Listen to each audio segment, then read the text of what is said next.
Hello and welcome back everyone. मेरा नाम है केशव कुमार और मैं हूं आपका बिजनेस सेल्स का टीचर। हमने चैप्टर 11 मार्केटिंग मैनेजमेंट कंप्लीट कर लिया। नाउ फाइनली एक तरीके से देखा जाए अगर तो हमने बिजनेस की ओवरऑल मैनेजमेंट साइकिल पढ़ ली है।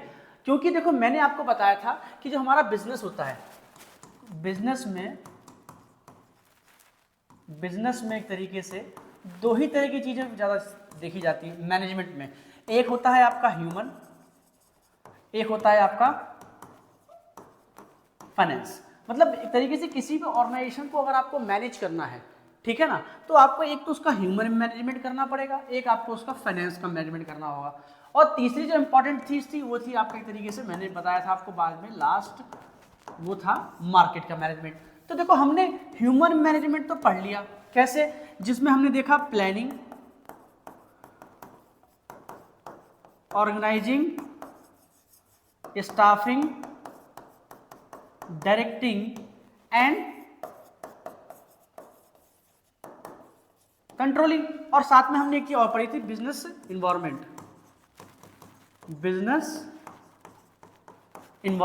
तो ये तो देखो हमने एक तरीके से ह्यूमन का प्रॉपर मैनेजमेंट कर लिया। ठीक, दूसरा जो रिसोर्स होता है बिजनेस में वो होता है फाइनेंस, जिसमें हमने फाइनेंस मैनेजमेंट भी कर लिया। ठीक है, हमने फाइनेंस के सोर्सेज वगैरह पढ़ लिए, long term, short term, capital market, money market, ये सब पढ़ लिया हमने। एंड द थर्ड और लास्ट हमने जो पढ़ा था वो पढ़ा था हमने मार्केट मैनेजमेंट।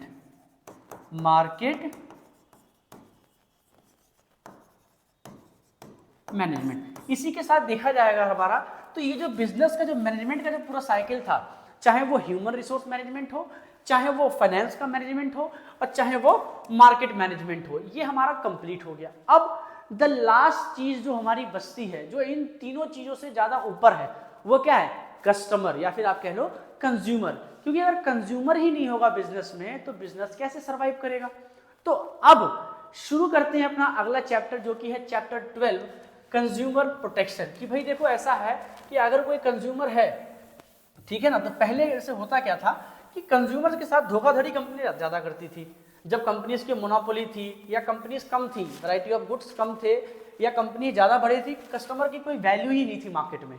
कस्टमर की कोई मार्केट में वैल्यू ही नहीं है, भाई आपको लेना है लो, नहीं लेना है मत लो। लेकिन धीरे धीरे जब गवर्नमेंट ने ये देखा कि भाई लोगों को साथ क्या हो रहा है, फ्रॉड हो रहा है, मिसलीड कर रहे हैं, कंपनीज कह रही हैं कि हम आपको ये दे रहे हैं, लेकिन आपको स्टैंडर्ड बताते कुछ और थे, आपको मिलता कुछ और था। एक तरीके से कई बार ऐसा होता है आप लोगों के साथ, अभी भी हो रहा है, लेकिन ठीक है। तो इन सब चीजों को ध्यान में रखते हुए जो कंपनीज माल प्रैक्टिसेस कर रही थी, जो बुरे काम कर रही थी, तरीके से गलत काम कर रही थी, लोगों को बेवकूफ बना रही थी, तो इन सब चीजों को देखते हुए कि कंपनीज लोगों को इंटरेस्ट को, लोगों के राइट्स को खराब ना करे, लोगों को बुरा ना लगे, लोगों को भरोसा ना उठे इन सब कंपनीज के ऊपर। क्यों? अब मान लो 100 कंपनीज हैं, एक कंपनी भी खराब करती है तो लोगों को कहीं ना कहीं भरोसा सभी कंपनीज पे से उठ जाता है, ये सब ऐसे ही होंगे। तो कहीं ना कहीं उस राइट को प्रिजर्व करने के लिए, कंज्यूमर के इंटरेस्ट को प्रोटेक्ट करने के लिए हमारा आया क्या, गवर्नमेंट लेके आई कंज्यूमर प्रोटेक्शन एक्ट लेके आई। एक तरीके से ये एक एक्ट है, एक्ट माने कानून था एक तरीके से।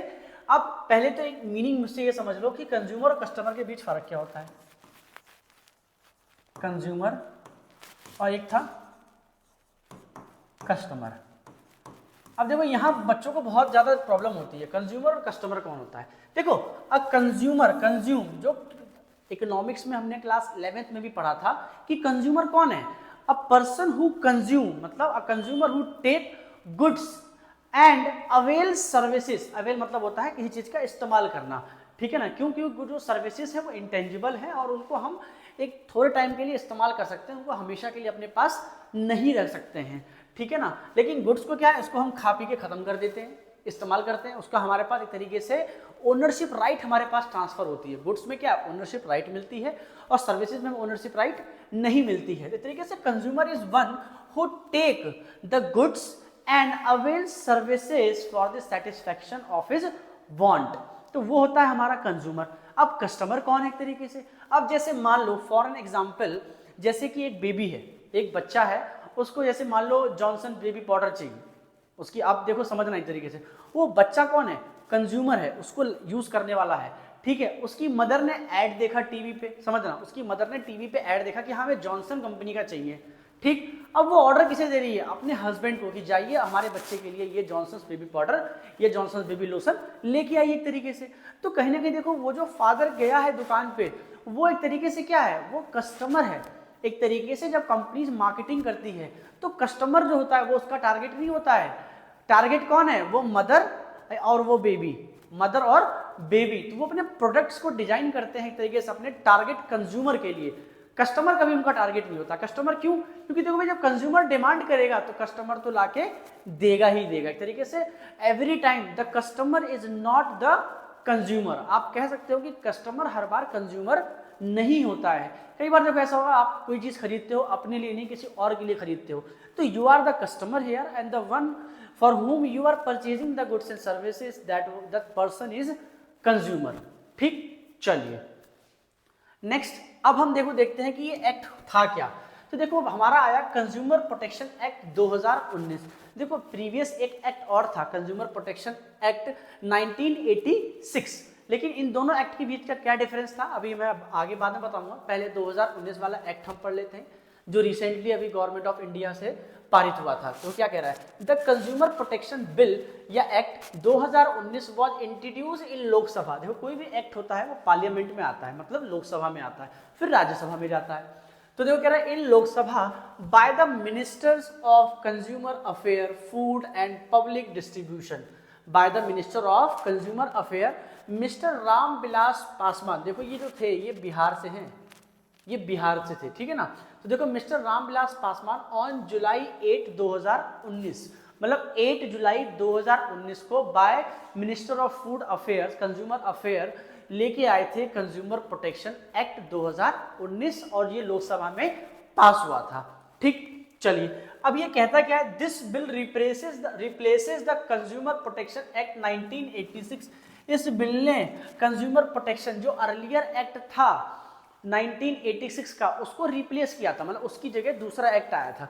कहोगे सर ऐसा क्यों हुआ जब ऑलरेडी हमारे पास एक एक्ट था, तो why we need another further act? भाई इसकी जरूरत इसलिए थी कि at the stage of at the year of in the year of 1986 उस समय क्या था? देखो नो फ्लिपकार्ट, नो अमेजोन, और आज देखो क्या है ये सारी चीजें, मतलब तरीके से उस समय जो था डिजिटल मार्केट नहीं था। उस समय जो था ना ये एक तरीके से आपका और सोशल जो था जिसमें आप आज आप क्या करते हो ऑनलाइन ट्रांजेक्शन्स कर रहे हो। ऑनलाइन मार्केटिंग का जो सिनेरियो था वो 1986 में इंडिया में था ही नहीं तरीके से।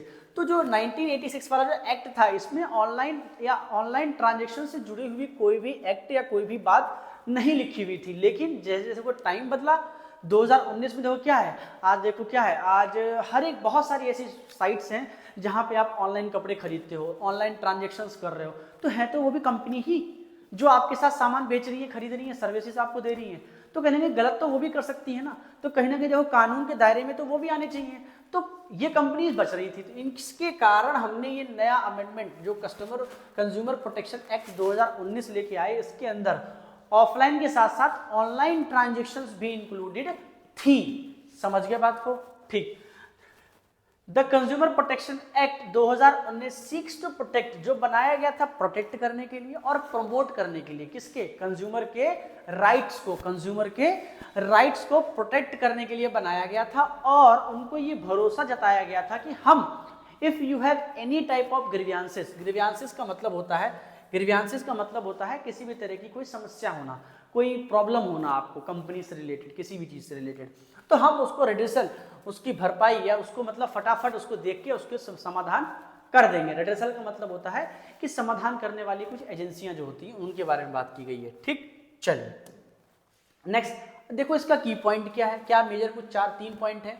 It applies in whole of India, इसका मतलब होता है कि पूरे भारतवर्ष में लागू किया जाता है। भाई जाहिर सी बात है भारत का संविधान या भारत के संविधान में लिखे गए हर एक कानून पूरे इंडिया पे लागू किए जाते हैं, कश्मीर से लेकर कन्याकुमारी तक। ठीक, next applicable on all type of business, चाहे वो कोई सा बिजनेस हो, हर एक बिजनेस पे अप्लाई होता है। वेदर मैन्युफैक्चरिंग, चाहे मैन्युफैक्चरिंग बिजनेस हो, मैन्युफैक्चरिंग का मतलब होता है वो कंपनी जो कोई सामान बना रही है उनके ऊपर भी लागू होता है। और अ ट्रेडर, ट्रेडर कौन होता है? क्योंकि भैया ये मैन्युफैक्चरर और ट्रेडर के बीच का डिफरेंस क्या होता है?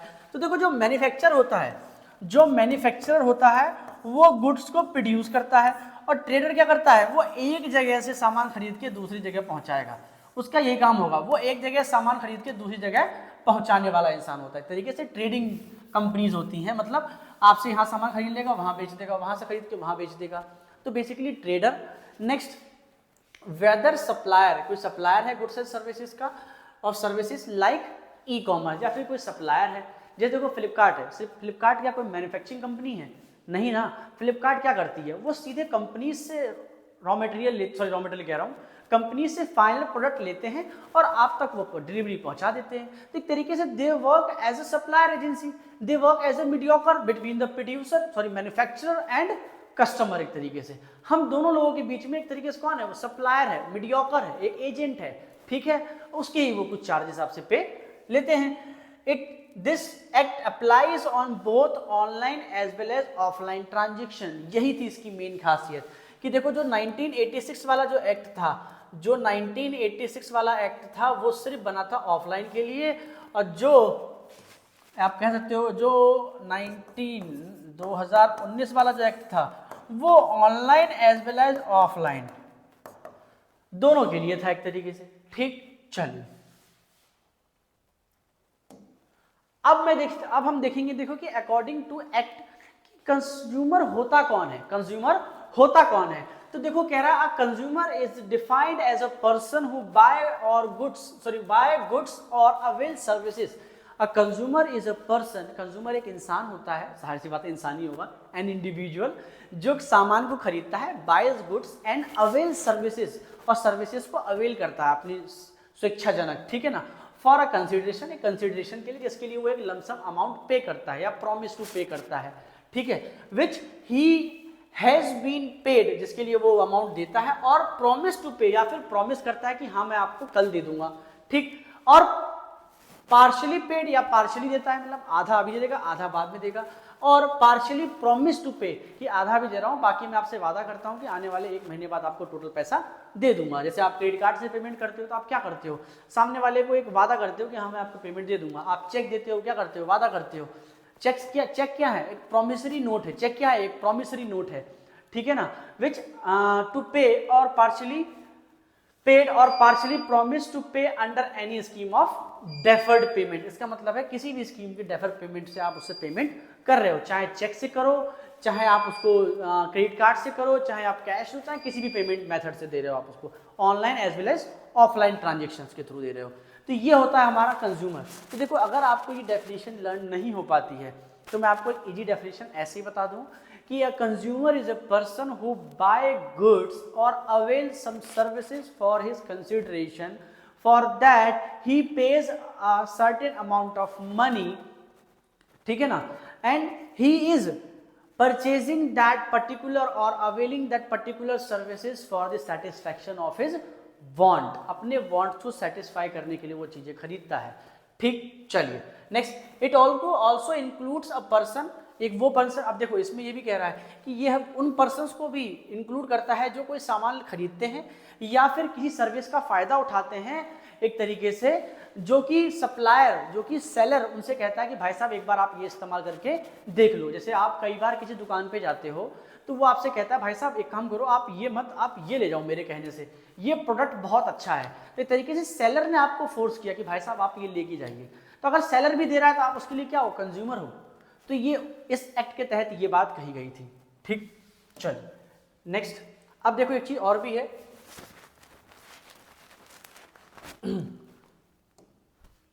क्या, अब वो देखते हैं, देखो कि जैसे देखो क्या है, कस्टमर प्रोटेक्शन एक्ट के कुछ फायदे भी हुए। अब कोई भी फायदा है, देखो एक सिक्के के देखो दो पहलू होते हैं, एक अच्छा एक बुरा, तो ऐसे देखो हर चीज के देखो दो पहलू हैं। इंपॉर्टेंस में भी देखो दोनों के लिए फायदेमंद था, ये कंज्यूमर के लिए भी फायदेमंद है और बिजनेस के लिए भी फायदेमंद है। क्यों, क्योंकि जरूरी नहीं है कि बिजनेसमैन ही घोटाला करे किसके साथ, कंज्यूमर के साथ। भाई कई बार ऐसा होता है कुछ कंज्यूमर बहुत खतरनाक होते हैं, कुछ कंज्यूमर बहुत ज्यादा चतुर होते हैं, चालाक होते हैं, वो बिजनेसमैन को ही चूना लगा देते हैं।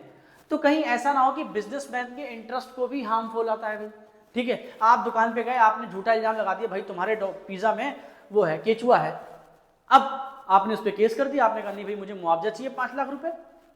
तो कहीं ना कहीं देखोगे क्या है, बिजनेसमैन के इंटरेस्ट को भी प्रोटेक्ट करने के लिए इस एक्ट में बातें लिखी गई हैं। तो कहीं ना कहीं देखा जाए अगर, तो importance of consumer protection act दोनों पॉइंट ऑफ व्यू से, चाहे वो कंज्यूमर पॉइंट ऑफ व्यू से हो चाहे वो बिजनेस पॉइंट ऑफ व्यू से हो। तो देखो कंज्यूमर पॉइंट ऑफ व्यू से क्या क्या है, एक तरीके से देखो पहला जो है वो कंज्यूमर इग्नोरेंस है, दूसरा है अनऑर्गेनाइज्ड कंज्यूमर, और तीसरा है एक्सप्लॉइटेशन ऑफ कंज्यूमर।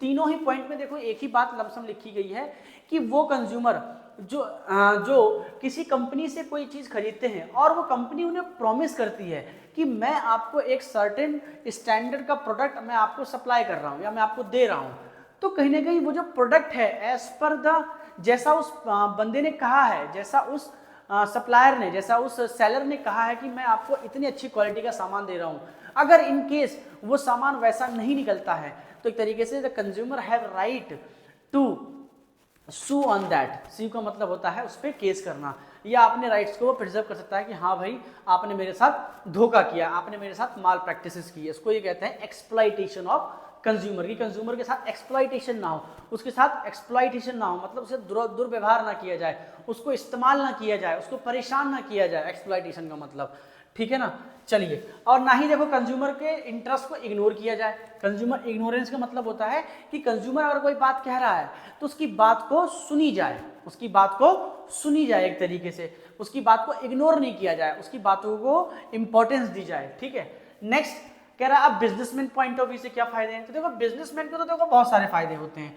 अगर वो कंज्यूमर को अच्छी सर्विसेज देता है, अगर वो सोसाइटी में अच्छा काम कर रहा है तो बिजनेस को बहुत सारे फायदे हैं। भाई अगर कोई कंपनी बिजनेस अच्छा काम करेगी सोसाइटी में तो कहीं ना कहीं उसका एक बिजनेसमैन की रेपुटेशन बढ़ेगी। अब बिजनेसमैन की रेपुटेशन भी बढ़ेगी, साथ में क्या होगा, कंपनी की रेपुटेशन भी बढ़ेगी, है ना। तो देखो एक तरीके से लॉन्ग टर्म इंटरेस्ट में फायदा होगा, कंपनी को लॉन्ग टर्म में बहुत ज्यादा फायदा होगा, ठीक। क्यों? क्योंकि देखो लोगों को ऐसा लगेगा कि हाँ यार ये कंपनी इतने दिनों से देखो कितना बढ़िया काम कर रही है, पेड़ पौधे लगा रही है, सोसाइटी को क्लीन करती है, लोगों को नौकरियां भी दे रही है, अच्छी सैलरी भी दे रही है, अच्छा प्रोडक्ट भी दे रही है, तो कहीं ना कहीं ये कंपनी बहुत अच्छी है, तो लोग उस पर भरोसा करेंगे, एक तरीके से उसको फाइनेंस भी मिलेगा, अच्छे लोग भी उसके यहाँ काम करने के लिए जाएंगे, ठीक है ना। नेक्स्ट, ये बिजनेस की अपनी एक सोशल रिस्पॉन्सिबिलिटी भी होती है कि वो सोसाइटी में अच्छे से काम करे। नेक्स्ट, एक मॉरल जस्टिफिकेशन मिलता है। देखो ये सब पॉइंट याद रखो, इनको आपको डिटेल में एक्सप्लेन करने के लिए नहीं आने वाला है, ठीक है, बस आप इन पॉइंट्स को याद रखोगे।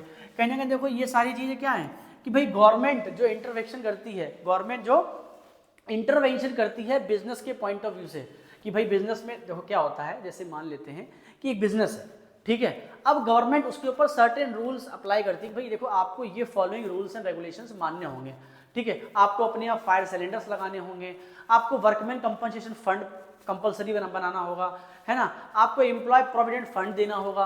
तो ये सारी चीजें कौन है, गवर्नमेंट इंटरवेंशन से ही तो ये चीजें करता है बिजनेसमैन, ठीक है ना। अगर गवर्नमेंट ये चीजें करना बंद कर दे तो बिजनेसमैन ये सब चीजें देना बंद कर देंगे, तो इन सारी चीजों में गवर्नमेंट भी इनको हेल्प करती है। Next, consumer is the purpose of business. जाहिर सी बात है भाई, एक बात बताओ, अगर कंपनीज ये सारी चीजें करती हैं तो उसका बेसिक पर्पस क्या है, to satisfy the wants of consumer. Consumer के वांट्स को सेटिस्फाई करने के साथ साथ उसके जो उसको मेंटल सेटिस्फेक्शन मिलना चाहिए कि हाँ यार, कि मैंने अगर 10 रुपये खर्च किए कैडबरी के एक चॉकलेट के ऊपर तो मुझे 10 रुपये का आउटपुट मिला, मुझे 10 रुपये की यूटिल्स मिली, कंपनी का जो बंदा था, जो सेल्स रिप्रेजेंटेटिव था, मेरे साथ अच्छे से बात कर रहा है, तो कहीं ना कहीं आप लॉन्ग टर्म में क्या करोगे, ज्यादा प्रॉफिट अर्न करने वाले हो कंपनी, ठीक है ना।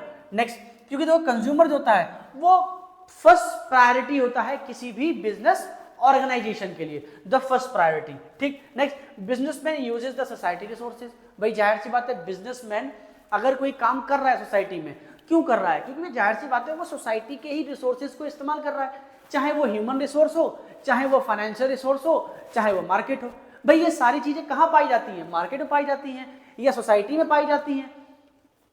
अगर बिजनेसमैन को पैसा चाहिए फॉर एग्जाम्पल, तो वो किसके पास जाएगा, मार्केट में जाएगा, लोगों से पैसे लेगा, चाहे वो एक तरीके से अनऑथराइज वे में ले और चाहे वो ऑथराइज सेक्टर से ले, चाहे वो बैंक से लोन ले ले और चाहे वो मार्केट से पैसा उठा ले लोन पे, ठीक है ना। तो कहीं ना कहीं देखो वो सोसाइटी के रिसोर्सेज को ही इस्तेमाल करके बड़ा आदमी बना है, तो उसकी एक बेसिक एक मॉरल रिस्पॉन्सिबिलिटी बनती है टुवर्ड्स द सोसाइटी कि वो सोसाइटी के लिए कुछ अच्छा काम करे, ठीक है। तो ये कुछ बिजनेसमैन के पॉइंट ऑफ व्यू से कुछ चीजें हो गई, ठीक है।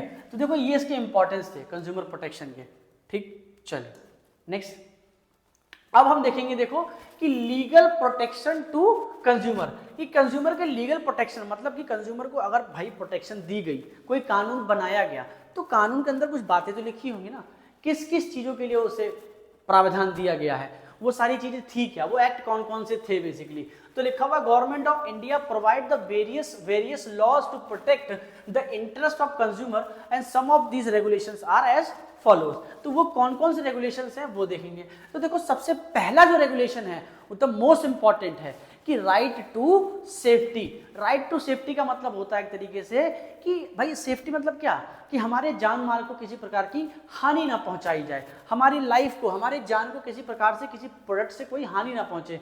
मान लो आपने कोई सामान खाया, इन केस खुदा ना खास्ता कि आपको कोई परेशानी हो गई उस प्रोडक्ट के खाने से, ठीक है ना। तो ये वही कह रहा है कि goods and services which are hazardous to life, उनको अवॉइड करना है कंपनी के द्वारा, कि भाई देखो वो चीजें हैं, वो गुड्स और वो सर्विसेज जो लोगों के लाइफ के लिए क्या है, हेजार्डियस हैं, हार्मफुल हैं, उसको खत्म करना है। ये राइट उससे प्रिजर्व करता है। नेक्स्ट, राइट टू सेफ, भाई जाहिर सी बात है सेफ्टी का राइट है कि भाई हमारे लिए, भाई देखो क्या है, जीवन का जो कर्तव्य, जो राइट है, जो एक तरीके से राइट टू लाइफ है, राइट टू एक तरीके से जिसे कहते हैं सेफ्टी है, ये हमारा बेसिक फंडामेंटल राइट ही तो है एक तरीके से, कि right to safe and secure the life of consumer. Consumer कौन है, एक इंडिविजुअल पर्सन है ना, कंज्यूमर यहाँ पे कौन है तो एक तरीके से कानून की नजरों में एक इंसान ही तो है, एक इंडिविजुअल पर्सन ही तो है वो भी एक तरीके से, ठीक है। Do not provide goods with manufacturing defect, कहने का मतलब ये कोई भी ऐसा गुड्स है, कोई भी सर्विसेज है, कोई भी चीज है अगर, तो एक प्रोड्यूसर की रिस्पॉन्सिबिलिटी बनती है कि उस कंज्यूमर को कि कोई भी विदाउट एनी मैन्युफैक्चरिंग डिफेक्ट उसको ये सामान दिया जाए। मालूम चला आपने कोई कार ली, पता चला आप कार लेके बाहर निकले और आपने कार ड्राइविंग स्टार्ट करी और वो उसका ब्रेक ऑलरेडी फेल है, पता चला आपका एक्सीडेंट हो गया, तो कहीं ना कहीं क्या है कि भाई यहाँ मैन्युफैक्चरिंग डिफेक्ट थी तभी तो ऐसा हुआ। तो एक तरीके से क्या है, कंपनी की, बिजनेस की मॉरल रिस्पॉन्सिबिलिटी बनती है, ये एक्ट उसे प्रिजर्व करता है कंज्यूमर को कि भाई कोई भी कंपनी उसके लिए क्या करे, कोई भी इस तरह का मैन्युफैक्चरिंग डिफेक्ट वाला प्रोडक्ट ना दे। एक तरीके से राइट टू सेफ्टी हमसे ये कहता है। तो आप ये 3 पॉइंट कर लोगे सफिशिएंट हो जाएगा आपके लिए, आपके एग्जामिनेशन से ये सफिशिएंट है।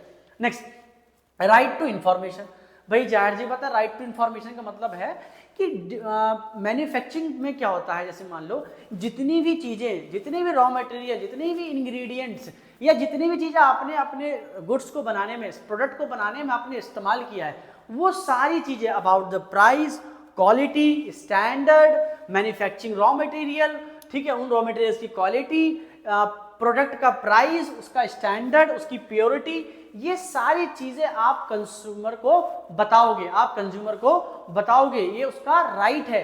एक तरीके से राइट टू इंफॉर्मेशन में ये कस्टमर का राइट है to get all the necessary important information related to the product, their quality, their quantity, their purity, their standard, their price of the product. ये उसका मौलिक अधिकार है कि कंपनी उसको डिस्क्लोज करे लोगों के लिए, ठीक है।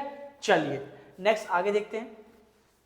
नेक्स्ट देखो, राइट टू मेक चॉइस या right to choose. Right to make choice का मतलब यह है कि लोगों को इस बात का संपूर्ण स्वतंत्रता है कि वो अपने मन से किसी भी प्रोडक्ट को चूज कर लें।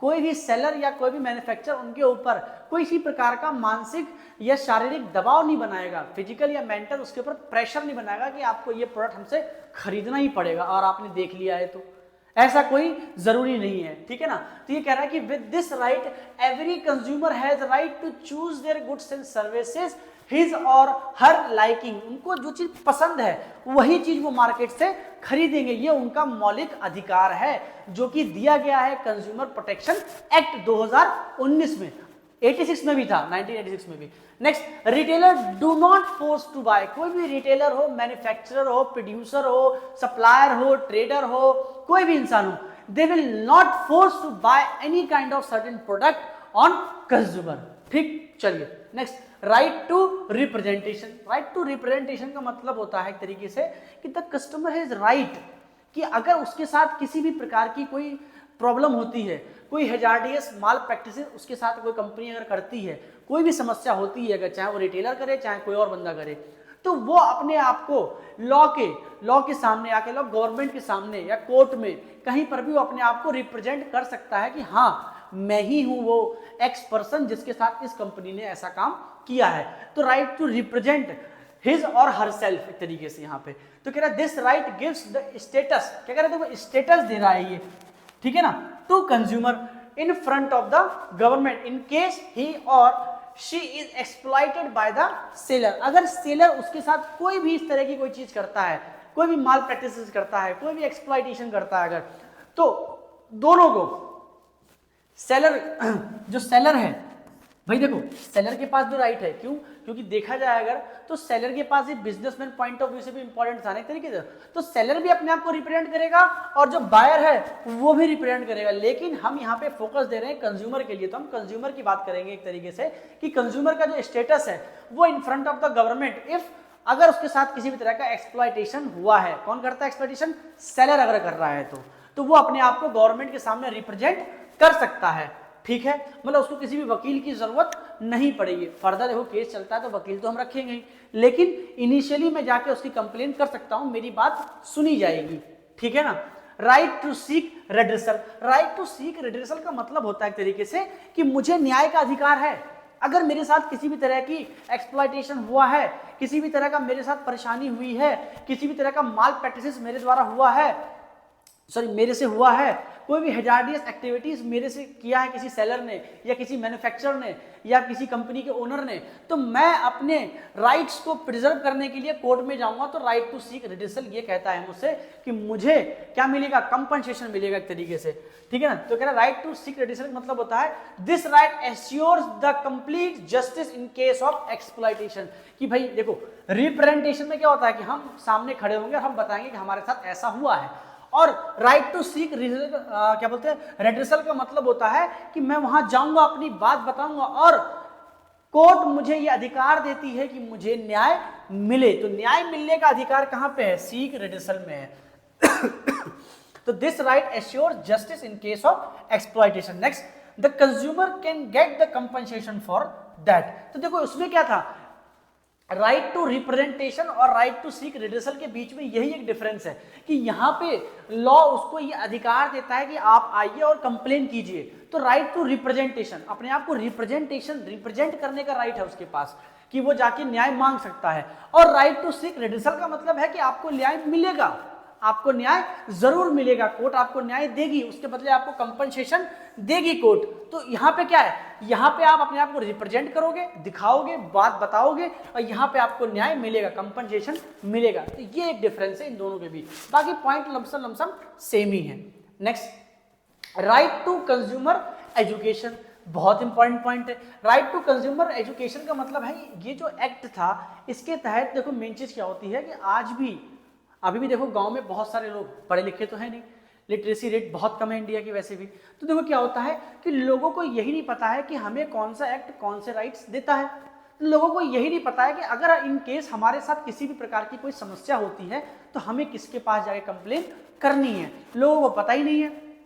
तो एक तरीके से कंज्यूमर प्रोटेक्शन एक्ट 2019 में ये बात कही गई थी कि हम कंज्यूमर्स को एजुकेट करेंगे, हम कंज्यूमर्स को बताएंगे कि आपके क्या क्या राइट्स हैं, आपके कौन कौन से मौलिक अधिकार हैं अगर कोई सेलर आपके साथ किसी भी प्रकार का एक्सप्लॉइटेशन करता है।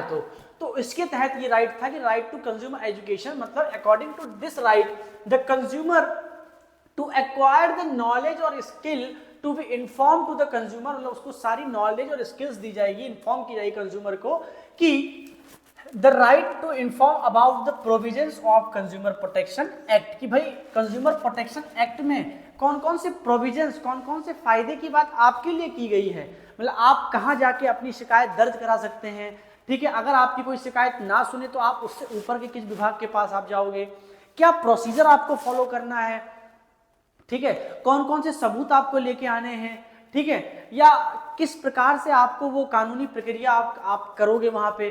तो ये सारे प्रोविजन कैसे लोगों को पता होगा भाई, जाहिर सी बात उसके लिए आप पहले क्या करोगे, उनको प्रॉपर नॉलेज दोगे, उनको प्रॉपर स्किल दोगे ना।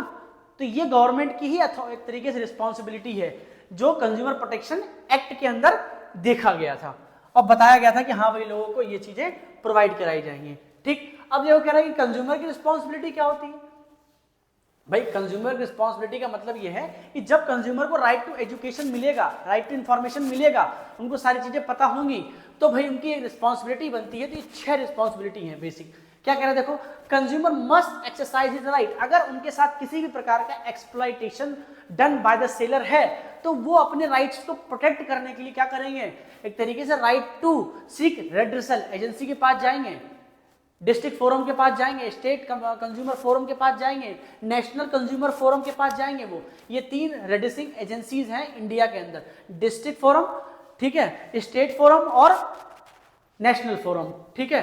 तो देखो पहला क्या है कि consumer must exercise his right, तो उसके लिए उनको राइट पता होने चाहिए, प्रोविजंस पता होने चाहिए। Next conscious consumer, conscious consumer मतलब होता है कि वही कंज्यूमर है वो एक तरीके से ये चीजें करें जो सच में एक तरीके से कॉन्शियस हैं। कॉन्शियस का मतलब एक तरीके से रिस्पॉन्सिबल है, किसी चीज के लिए ड्यूटी में है कि हाँ भाई हम एक कहते हैं ना जिम्मेदार नागरिक हैं, ठीक है। नेक्स्ट फाइलिंग कंप्लेंट, ये उनकी रिस्पॉन्सिबिलिटी बनती है कि अगर उनके साथ किसी भी तरह का माल प्रैक्टिस होता है, कोई एक्सप्लॉइटेशन होता है, वो कंप्लेंट फाइल करें सेलर के खिलाफ। नेक्स्ट कि कंज्यूमर हमेशा क्वांटिटी के ऊपर ना जाएं, क्वालिटी के ऊपर जाएं। जब भी आप क्वांटिटी को छोड़ क्वालिटी को छोड़ के क्वांटिटी के ऊपर जाओगे तो कहीं ना कहीं कंपनी आपके साथ धोखाधड़ी तो करेंगी ही, क्योंकि कल को फिर आप शिकायत नहीं कर पाओगे उनकी कि भाई देखो यार मैंने तुमसे कहा था अच्छा सामान देने के लिए और तुमने मुझे खराब सामान दे दिया। क्योंकि देखो फिर सेलर आपसे क्या कहेगा कि भाई साहब आपने कहा था कि मुझे ज्यादा सामान चाहिए, तो जब ज्यादा लोगे और कम पैसे में लोगे तो जाहिर सी बात है आपको खराब सामान ही मिलेगा। जब आप किसी भी चीज का उचित दाम दोगे तो आपको उचित सामान मिलेगा। आप अगर कम पैसे में ज्यादा अच्छा सामान चाहोगे तो वो आपको खराब सामान चिपका देगा, ठीक है। नेक्स्ट कंज्यूमर अवेयरनेस की, वो भैया अवेयरनेस फैलाए, जागरूकता फैलाए समाज में। Next insist on cash memo, अगर वो कोई भी सामान खरीदता है, एक कंज्यूमर या कस्टमर कोई भी सामान अगर खरीदता है तो वो सेलर से उसका कैश मेमो जरूर ले, उसका बिल जरूर ले। क्यों, इनकेस अगर मान लेते हैं आपने कोई सामान खरीदा और कल को वो सामान जो है वो डिफेक्ट निकले, मैन्युफैक्चरिंग डिफेक्ट निकले, तो आपके पास प्रूफ क्या होगा कि आप उस सेलर के पास जाओगे, आप क्या कहोगे, भैया यार तुमने सामान दिया था खराब निकल गया, भैया मुझसे तो लिया नहीं था आपने सामान, वो तो नकार देगा आपको। तो आपके पास तो कोई ऐसा वैलिड प्रूफ तो है नहीं, तो आपके पास वो वैलिड प्रूफ क्या होगा, वो कैश मेमो। जब आप कोई सामान लोगे तो बदले में आपको क्या मिलेगी, एक रिसिप्ट दी जाएगी, ठीक है। ये कुछ होती हैं उसकी बेसिक रिस्पॉन्सिबिलिटीज। इसके बाद देखो अगले जो पार्ट सेकंड वीडियो में हम ये पढ़ने वाले हैं कि वो कौन कौन से सीक रेड्रेसिंग एजेंसीज हैं, like district forum, state forum और नेशनल फोरम। तो बस वो हमारा लास्ट टॉपिक बचेगा, इसके बाद हमारा बुक कंप्लीट हो जाएगा पूरी तरीके से। इसके बाद हम PYQs के सेशन स्टार्ट करेंगे डालना। तो होप आपको ये चीजें समझ में आई होगी, कंज्यूमर होता कौन है, इसकी क्या रिस्पॉन्सिबिलिटीज बनती हैं, चाहे वो बिजनेसमैन पॉइंट ऑफ व्यू से क्या इंपॉर्टेंस है इस एक्ट का, और चाहे वो कंज्यूमर के पॉइंट ऑफ व्यू से क्या इंपॉर्टेंस है, कंज्यूमर की क्या रिस्पॉन्सिबिलिटीज है यहाँ पे। होप आपको अच्छे से समझ में आया होगा। Thank you and have a nice day.